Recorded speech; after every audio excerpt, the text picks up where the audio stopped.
Ippon me mae. Your opponent is sitting facing you. When you sense that he's about to attack, draw your sword and cleave his temple. Follow immediately with a downstroke. While rising, bring the sword up and then swing it down in the kesa style to perform chiburi. Align your rear foot with the front and then draw your right foot back. Extend your right elbow and replace the blade in the saya. At the same time, lower your rear knee to the floor. Rise and simultaneously align the rear foot with the front and assume taito shise. And now the main points of Ippon me.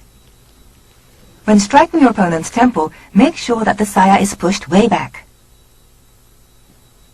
Bring the sword up close to your left ear and over your head, as if to thrust to the rear. The sword should be parallel to the floor.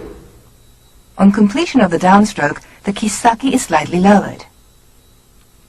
At the end of the chiburi action, the kisaki is pointing downwards at an angle of about 45 degrees. Ippon me mae. When striking at the adversary's temple, the kisaki is too low. The kisaki should only be slightly lower than your right shoulder. When raising the sword overhead, the fists and kisaki are too low. The sword should be parallel to the floor.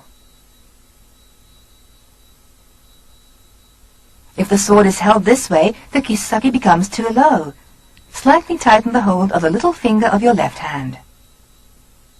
When raising the sword overhead, turn the wrist slightly inwards, raising the blade close to the left ear as if to thrust to the rear. On completion of the downstroke, your left fist should be level with your navel, the kisaki slightly lowered.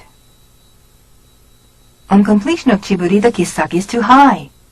The right fist should be level with the left, with the kisaki pointing downwards at an angle of about 45 degrees.